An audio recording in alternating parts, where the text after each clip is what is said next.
Hazreti Peygamber Aleyhisselatü Vesselam'ın Mekke-i Mükerreme'den Medine-i Münevvere'ye hicret ettikten sonra kaldığı, 14 gün kadar kaldığı ilk bir mescid inşa etmek, Hazreti Peygamber Aleyhisselam'ın 10 yıl vefatına kadar ikamet edeceği, kendisinin hicretinden sonra Medine-i Münevvere adını alan Yesrib'de yapmış olduğu ilk şey, ilk husus, ilk iş yine bir mescit inşa etmek olmuştur. Efendimiz Aleyhisselam'ın bu tercihinden, bu uygulamasından beri Müslümanların oluşturmuş oldukları bütün şehirlerde ve kurmuş oldukları bütün medeniyetlerde cami hayatın merkezinde, Müslümanların kurmuş olduğu şehirlerde şehrin en merkezi camidir. Bütün yollar, şehirden ana yollar camiye çıkarlar. Buluşma noktasıdır, dinlenme noktasıdır ve Müslümanların önemli işlerini konuştukları, istişare ettikleri, dinledikleri, öğrettikleri ve öğrendikleri müstesna bir mekandır. Mescitlerimiz ve camilerimiz. Cenab-ı Hak camilerle, mescitlerle alakalı ve ennel mesacide lillah felâ ten'û ma'allâhi ahada. Mescitler Allah'ındır. Allah'tan başkasına orada dua etmeyin buyurur. Mescitlerin ehemmiyetine vurgu yapan, mescitlerin ve camilerin iman eden, namazını kılan, zekatını veren ve Allah'tan başka kimseden korkmayan insanlar eliyle imar edilmesi gerektiğini ifade eden ayet-i kerime vardır ve mescitlerin harap edilmesi için ve orada Allah'ın adının anılmasına engel olmayı da zulüm olarak nitelendirir. Şimdi bu çerçevede, bu girizgahtan yola çıkarak bizim de günümüzde bu medeniyeti, yani İslam medeniyetinin bir parçası olarak bu medeniyetin ve bu kültürün devam etmesi için şehir planlamalarımızı mutlaka mescitleri ve camileri hesaba katarak, hesap ederek yapmamız gerekir. İmar planları çıkarken mutlaka yeteri kadar o bölgede meskun olan, oturan, yaşayan insanlarımızın ibadet ihtiyaçlarını karşılamaya yetecek kadar ibadet alanları, dini tesis alanları mutlaka ayırmak gerekir.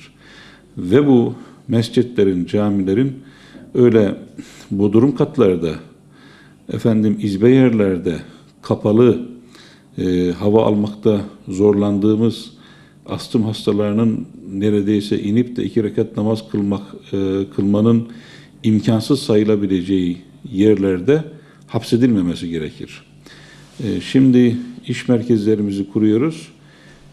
Depo olarak bile kullanamayacağımız, hiç başka bir amaçla işe yarayamayacak olan karanlık, izbe, penceresi bile olmayan yerleri genellikle mescit olarak ayırıyoruz ve insanımız burada ibadet etmenin bir cazibesini göremiyor. Belki de bulunmuş olduğu bürosunda seccadesini sererek mescide inmemek için tek başına namazını kılmak durumunda kalıyor. Hayır. Yani biz dünyada Rabbimize kulluk için yaşıyoruz. Hangimizin daha güzel amel işleyeceğini görmek için Cenab-ı Hak ölümü ve hayatı yarattığını ifade buyuruyor.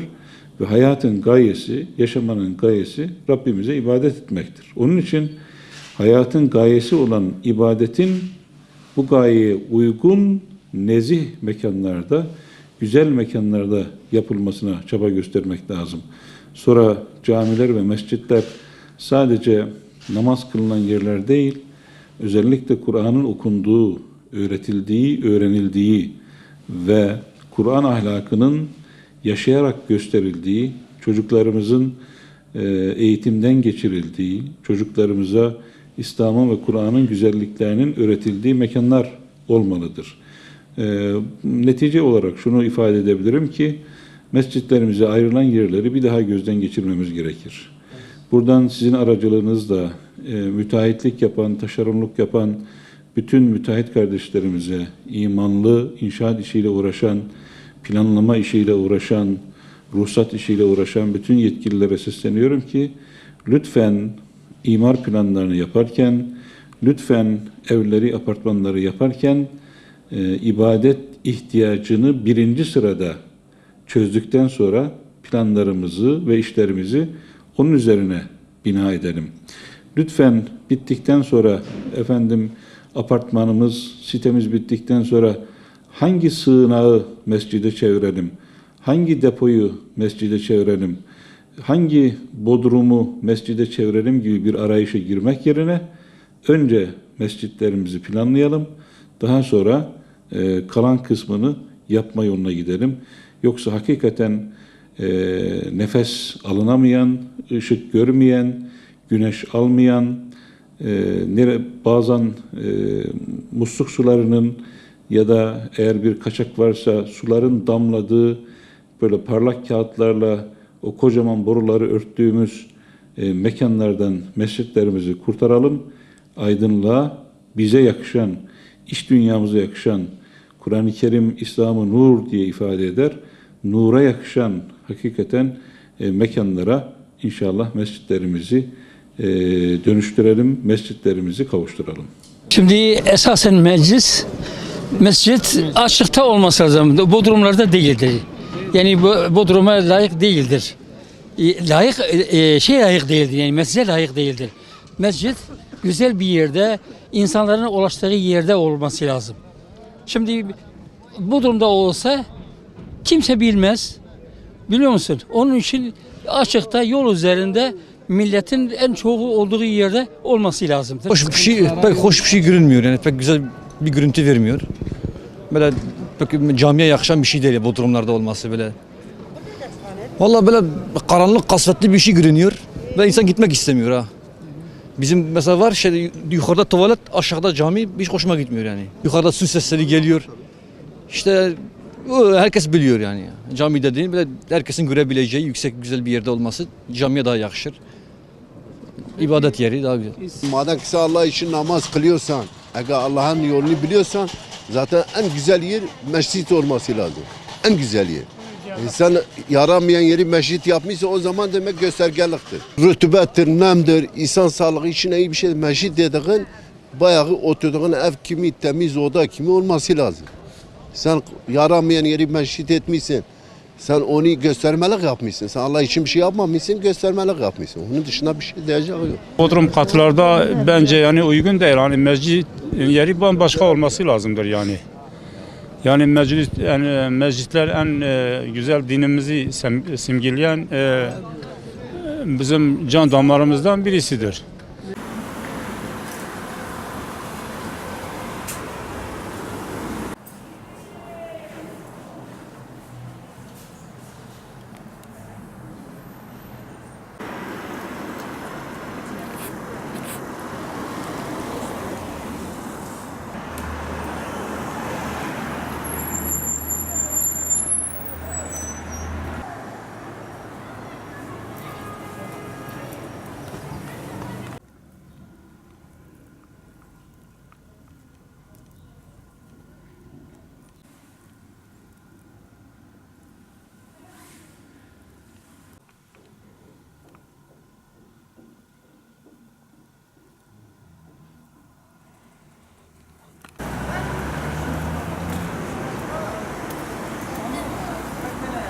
Yani direkt eve gideceklerim hadi.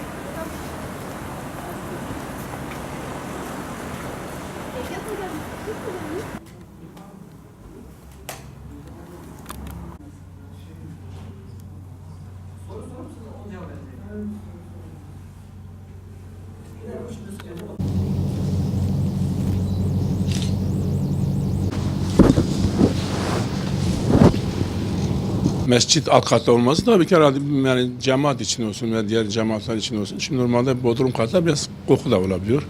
Mescitte alt katta biraz yani yağmur yağdığı zaman bir şey olduğu zaman mesela bazen mescitlerde mesela su içeri atılıyor mesela bu sonuçlarla. Tabii ki yani normal büyük camiler daha güzel mesela Dicleken Camisi olsa mesela Ahmedkhani Camisi olsa bu camiler daha güzel yani ibadeti olsunlar daha şeydir.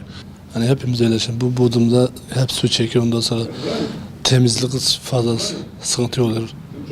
Yani ne kadar yüksek olsa o kadar öğrenci de rahat gider.